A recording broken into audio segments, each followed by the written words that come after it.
Vamos a pasar con la cinética. Vamos a ver introducción, tipos, fuerzas y las características. Como hemos dicho, están los Jedis y nuestro querido felino avispado ya que está empezando a despertar, a transformar vuestra forma de ver a los pacientes a partir de este curso.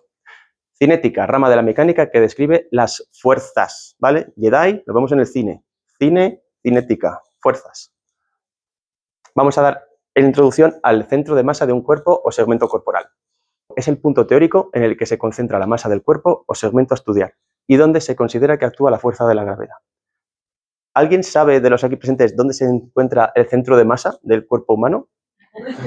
Está delante de la vértebra S2 del cuerpo humano, donde podemos teóricamente concentrar toda nuestra masa en ese punto. Cada punto negro, aquí seleccionado, significa el centro de masa de ese segmento. Y es súper importante este concepto porque en este centro de masa es donde van a aplicar teóricamente la fuerza de la gravedad sobre nuestro cuerpo. Un centro de masa de todo mi miembro superior, evidentemente estaría como en mitad del miembro superior, por aquí, y por el centro también del otro plano. Las fuerzas que actúan sobre el sistema esquelético pueden dividirse en dos conjuntos, internas y externas. Las internas provocadas por la activación muscular y las fuerzas pasivas que generan, y las fuerzas externas actúan desde el exterior, como la fuerza de la gravedad, aplicada sobre un segmento de un cuerpo que nos pesa o sobre una mancuerna, un peso, algo que tengamos que levantar o ejercitar. Fuerzas internas se producen a partir de estructuras situadas dentro del cuerpo, tanto activas como pasivas. Activas, generadoras activas de fuerza, como los músculos. Intento generar una ABD de cadera, pero las fuerzas pasivas son generadas por la tensión en estos tejidos. Intento hacer una ABD de cadera, pero mis músculos aductores de cadera no me lo permiten porque aparte de músculos son como muelles. Y cuando los tensamos y los estiramos, quieren volver a su estado de reposo. Esas serán las fuerzas internas. Las fuerzas externas son generadas desde el exterior del cuerpo y se producen por la gravedad cuando actúan sobre el centro de masa de un segmento. Aquí tenemos el centro de masa del segmento del miembro superior y este sería el vector de fuerza que actúa sobre este sistema, sobre este escenario. Aquí tendríamos el centro de masa de nuestra mancuerna y el vector de fuerza que actuaría en nuestro sistema de una ABD de hombro. Perfecto. Los tipos de fuerza que se pueden aplicar al sistema musculoesquelético, resumidamente, las tenemos aquí. La tensión, una distracción sobre una estructura, típicamente músculos estirados. Compresión, cuando las fuerzas se dirigen hacia el mismo punto. Doblaje. Cizalla, que es como una compresión, pero en planos diferentes, pero lo que genera es un corte sobre una estructura. O torsión. ¿Cómo se hace la representación de fuerzas en un diagrama analizando la biomecánica? Como lo veis en estas ilustraciones, cada fuerza está representada por un vector. Y para describir completamente un vector en un análisis biomecánico deben conocerse 4 cosas: magnitud, sentido, dirección y punto de aplicación. En este caso, tenemos representado el bíceps braquial, su inserción y cómo su vector apuntaría en dirección vertical generando un torque de flexión de codo. Vale. Vamos a dar unas pinceladas sobre cada una de estas. La magnitud. La magnitud de los vectores de fuerza viene indicada por la longitud de esta flecha. A mayor longitud en una representación en un diagrama, mayor fuerza ejercerá. ¿Vale? La orientación espacial de los vectores de fuerza se indica por la posición del eje de las flechas. La orientación también puede describirse por el ángulo formado entre el eje de la flecha y un sistema de coordenadas de referencia. Como veremos posteriormente, la dirección simplemente es la punta de la flecha. Y el punto de aplicación vamos a tenerlo en consideración como si fuese en las fuerzas externas el centro de masa del segmento que vamos a estudiar o donde un agente externo, una pesa, una mancuerna, una goma elástica, está en contacto con nuestro cuerpo. Por otro lado, las fuerzas internas tendrán este punto de aplicación donde se inserta el músculo o el tendón en el hueso. Y el ángulo de inserción de este tendón con el hueso y el eje de coordenadas se denomina alfa. Hemos dicho que las fuerzas ejercidas sobre un cuerpo pueden tener 2 consecuencias.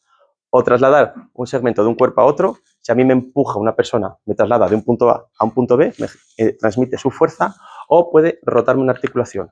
Me empuja sobre el brazo y genera una fuerza de rotación, un torque. Torque, nuevo concepto.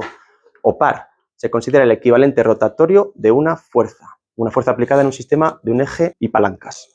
se calcula como siempre es distancia por fuerza, distancia por fuerza, distancia por fuerza. Y luego entraremos un poco más en detalle al respecto. Vamos a definir un poco el brazo de palanca. Que sepáis que brazo de palanca y brazo de momento no es lo mismo. El brazo de palanca es la distancia recta entre el eje de rotación de una articulación y su fuerza aplicada.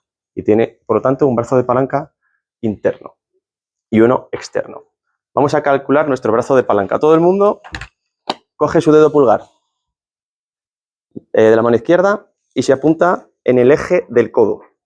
Quiero que probéis a doblar, no me pongáis aquí el eje de palanca, el eje articular, perdón, ¿vale? Muy bien.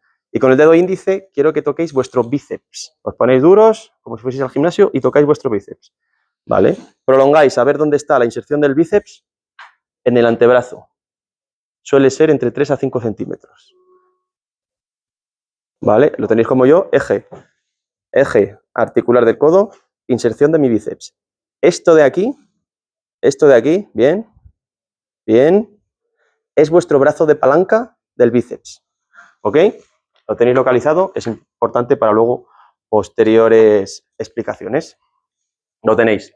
Brazo de palanca interno, vuestro brazo de palanca interno de los flexores del codo, vamos a simplificarlos en el bíceps, le tenéis localizado aquí, ¿vale? Distancia de brazo de palanca es la distancia entre el eje de rotación y la fuerza aplicada. La fuerza la aplicamos en la inserción muscular, en la inserción muscular en el hueso. Mientras que un brazo de momento es la distancia más corta, perpendicular al eje de rotación articular y la línea de fuerza. Luego veremos más para no liar de momento la explicación. Vale, vamos a poner aquí 3 ejemplos en el cual aparecen 3 molinos. Vale, dale por aquí, a ver si se aprecia un poquito. ¿La ves desde ahí? Vale, no pasa nada. Si tuvieses que contármelo, ¿dónde localizarías el eje del molino? Por aquí. Vale. ¿Dónde localizarías la aplicación de la fuerza, en este caso? Toda la Venga, te doy una pista. La fuerza es un único punto. ¿Aquí? ¿O aquí? Ahí. Venga, ahí. Me vale. Esto de aquí, ¿cómo lo llamaríamos? Brazo de palanca. También. Coincide en este caso. Ok. Entonces tenemos distancia y fuerza. Tenemos un torque. ¿Vale? Y este molino giraría en este sentido antihorario. ¿Dónde está el eje de rotación del caso del medio? ¿Dónde está la aplicación de la fuerza? Más o menos. La fuerza de resistencia. De esta fuerza. Que aplicamos una fuerza para intentar mover esa estructura. Cerca del centro, pero un poquito. Perfecto. ¿Qué es esta distancia? Muy bien. Tenemos la misma fuerza aquí, la misma magnitud que aquí. ¿Cuál crees que tendrá más torque? Torque es igual a distancia por fuerza. ¿Por qué? Hay mucha más distancia, hay mucho más brazo de momento. Y si hemos dicho que torque es distancia por fuerza y la distancia es más alta, a misma fuerza, mucho más torque, mucha más posibilidad de generar este movimiento. El tercer ejemplo de la derecha, ¿dónde localizarías el eje de movimiento? Vale.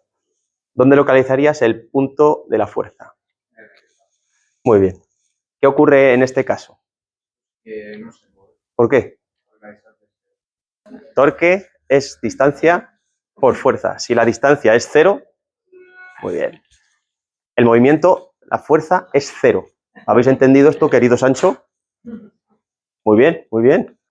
Torque interno es producto de la distancia por la fuerza, como lo hemos visto. En caso de que sea interno, estaremos calculando las fuerzas internas, las musculares. Como en nuestro caso, que hemos visto ya, brazo de palanca nuestro del bíceps es esos 3 a 5 centímetros y toda la fuerza, el vector de fuerza flexor del codo, estaría representado aquí. Distancia por fuerza, torque. En este caso, generaría un torque de flexión de codo. Muy bien. Y el torque externo lo vamos a calcular con el centro de masa. Elena, ¿dónde está el centro de masa del antebrazo? El círculo. El punto negro es el centro de masa. ¿Ves el vector de fuerza que está pintado con una flecha del segmento del antebrazo. La flecha negra es el vector de fuerza que genera distancia por fuerza, un torque de extensión de codo. Perfecto. Vamos a ver una puntualización sobre la interacción de los músculos en las articulaciones. Acción muscular en la articulación. La definimos como el potencial de un músculo para ejercer un torque en un plano y dirección concretas. Es importante tener la referencia de la posición inicial de la articulación para valorar el efecto de esa activación muscular. Una fuerza muscular tiene un brazo de palanca que causa un torque y potencialmente un movimiento. Torque es igual a fuerza, no es igual a movimiento, ¿vale? Imaginaros un isométrico. Estamos haciendo fuerza sin movimiento, ¿vale? Clasificación de la acción muscular. Agonista. Grupo de músculos con mayor relación en la iniciación y ejecución de un movimiento. El tibial anterior es agonista de la dorsiflexión del tobillo. Antagonistas. Grupo o músculo que suelen tener una acción opuesta a los agonistas que estamos evaluando. Los gastronemios, el tríceps sural, agonista de la dorsiflexión del tobillo. Y sinergistas se consideran cuando un grupo de músculos cooperan durante la ejecución de un movimiento. Flexor palmar, flexor radial del carpo, los dos generan una flexión. Vamos a ver los tipos de activación muscular. Activación isométrica, concéntrica y excéntrica. La isométrica ocurre cuando un músculo produce una fuerza de empuje manteniendo una longitud constante. El torque interno es similar al externo, por lo que no hay acortamiento ni rotación articular. La misma fuerza que hago con el músculo me la ejerce una fuerza externa y no se mueve. La activación concéntrica ocurre cuando un músculo produce una fuerza de rotación mientras se contrae, se vuelve más corto, se acorta. Durante esta contracción, el torque interno es mayor que el externo, por eso conseguimos vencer la resistencia con nuestra fuerza. Y la rotación de la articulación se hace en dirección al torque interno, al torque del músculo activado. Activación excéntrica. Ocurre cuando un músculo produce una fuerza, pero este se elonga por otra fuerza mayor de sentido contrario. El torque par externo supera al interno y la articulación se mueve en dirección al torque externo. Hemos acabado la primera parte. ¿Qué tal? Faltan 3.